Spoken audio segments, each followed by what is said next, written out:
Hi guys, I've been inspired by Mrs. Gerd to send you some videos. She's been doing some every day and they've been really cute, so I decided to do one of my own, and I decided to do a little overview of chapter 21. Now, this time period leading up to World War I and World War II often overlooked because, well, we want to get to the fun stuff. World War I, World War II, exciting. But it really is quite important to understand. World War I didn't just happen. It was a century of problems in Europe leading up to these world wars. So let's get right into it, shall we? Okay, so first problem in Europe is the rise of nationalism. Nationalism is like patriotism on steroids and taken to a really nasty extreme.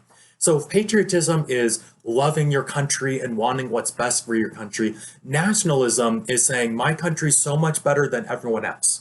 I'm way better than you, and because I'm better than you, I'm going to take all your stuff and kill you. And it would get violent very quickly, it would get racist really quickly, and resulted in a whole lot of trouble for everyone. Now, nationalism is arising now because the status quo has changed completely over the last 100 years.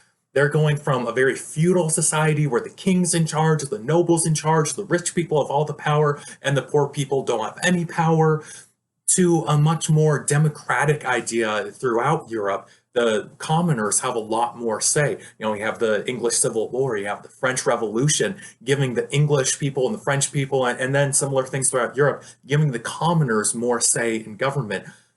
And that leads to a complete difference in the way that people are thinking about their nation, about their country. If patriotism is wanting what's best for your country, nationalism is shooting your neighbors and taking their stuff by force because it's what's best for me, right? Nationalism resulted in violence again and again and again. And some of the easiest pickings are going to be overseas. If every nation in Europe is building this huge army to try to protect itself and attack others, well, you probably don't want to attack your neighbor then, do you? Because your neighbor also has a big army. But you know who doesn't have a big ultra modern army? Africa, South America, China, all these other spice islands around India. So go shoot them and take all their treasure, take all their stuff, take all their resources because I'm better than you because I'm from fill in the blank, whatever country.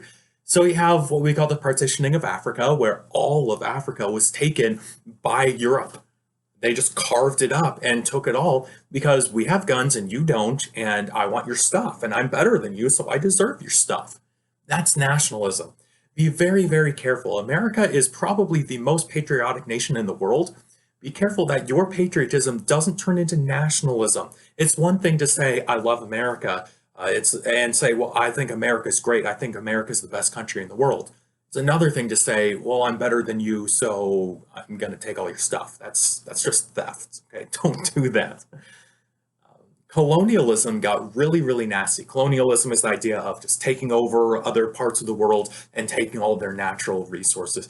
It was very necessary for the modern economy, necessary, because a lot of materials we needed to import from other places because you just didn't get it in Europe.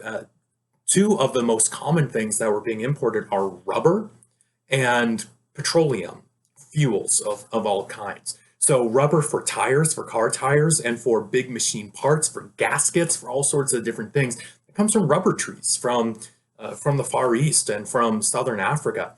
You can't grow them in Europe. We need rubber trees. Petroleum for modern engines, car engines, things like that. We're moving away from coal power to gasoline power, and it's absolutely necessary to get these things from foreign nations. So shoot them and take their stuff, enslave the population. Nationalism got really, really bad. So another difference between patriotism and nationalism, think pride versus arrogance. When I say pride, think of the nice kind of pride where maybe a parent says, I'm proud of you, I'm proud of the grade you got. There's one thing to say, I'm proud of the grade I got. It's another thing to say, well, I'm better than you because I got a better grade than you. Well, that's arrogance. That's not okay.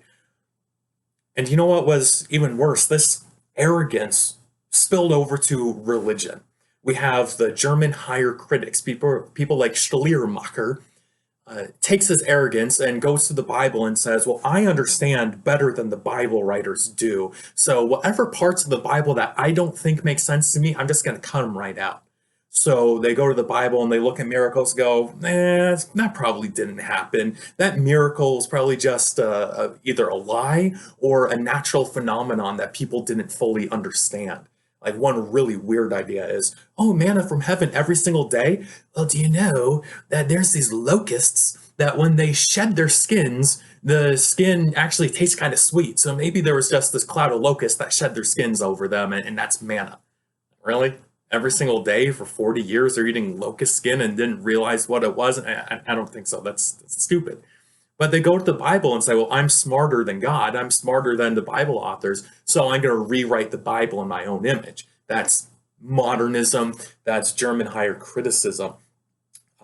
Very interestingly, fundamentalism came out against modernism. Fundamentalism is the idea that we're going to go back to the basics of Christianity, the very, very basics idea where if you don't believe these basics, can you really call yourself a Christian? Basics like there is a God. You go, well, yeah, don't all brands of Christians believe that? Not the modernists. There are plenty of these German higher critics who took the Bible as a feel-good book to try to teach you how to be a nice person. And they didn't believe in God at all, but they would go to church for the messages on, be ye kind one to another. But they didn't believe in God. So fundamentalism says there is a God. God wrote the Bible, therefore the Bible's true. And again, a lot of modernist churches are starting to preach, well, the Bible's not true. There's some good things in it and some bad things in it, so take the good with the bad. And the fundamentalists say, no, the Bible is true. Very basic ideas like that. That's where fundamentalism came out of, the reaction against this arrogance to think that you know better than God.